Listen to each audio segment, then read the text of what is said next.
এখানে city corporation আছি, মাননীয় মেয়র মহোদয় আমাদেরকে যদি কোনো উত্তর না দেয় তাহলে আমরা যা করার কর্ণফুলী নদীতে গিয়ে করব, আমরা আমরণ অনশন করব, আমরা কর্ণফুলীতে বেঁধে সাম্পান বেঁধে রেখে আমাদের মাঝিদের রুটি রুজির রক্ষার জন্য আমরা যদি প্রয়োজনে আন্দোলনে যাব। জিরা মাননীয় মেয়র মহোদয়ের কাছে গতকালও এসেছিল, আজকে আবার এসেছে। গতকালকে আমরা গত 2 তারিখ আমরা শুনতে পাই আমাদের ফিরিঙ্গা বাজারের বিএনপির নাম ভেঙে আমাদের মেয়র মহোদয়কে ভুল বুঝিয়ে মানে এখানে ঘাস কালেকশন হচ্ছে না।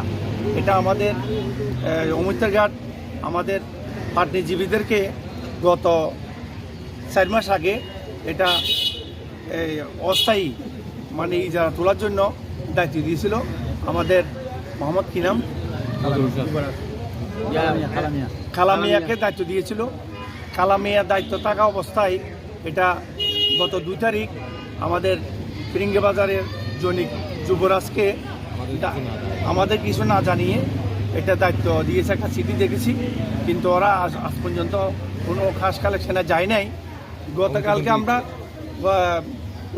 13 সালে কিন্তু কি কারণে যে এখানে যে বিভিন্ন উপরের ব্যবসায়ীরা যে বিএনপির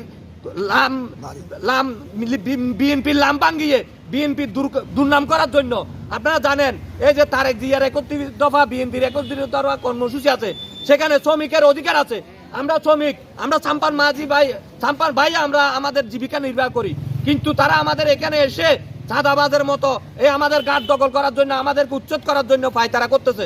তাই এটা মানিক শেষ না হওয়া পর্যন্ত আমরা এখানে সিটি কর্পোরেশন আছি, মাননীয় মেয়র মহোদয় আমাদেরকে যদি কোনো উত্তর না দেয় তাহলে আমরা যা করার কর্ণফুলী নদীতে গিয়ে করব, আমরা আমরণ অনশন করব, আমরা কর্ণফুলীতে বেঁধে সাম্পান বেঁধে রেখে দিয়ে বড় লাইফ বোট দিয়ে বড় বোট দিয়ে যাত্রী বারবার করে ব্যবসা করে। আমাদের এই 3টি ঘাটে কোনো ব্যবসা নেই। আমাদের এই 3টি ঘাটের এই সাম্পান মাঝিরা সাম্পান চালিয়ে জীবিকা নির্বাহ করে।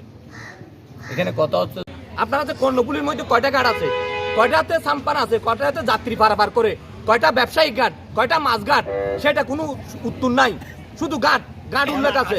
না এখানে আপনি একটা দেখেন, এই যে 15 নম্বর ঘাটে 15 টাকা নিচ্ছে বোর্ডের মধ্যে, লাইফ বোর্ডের মধ্যে।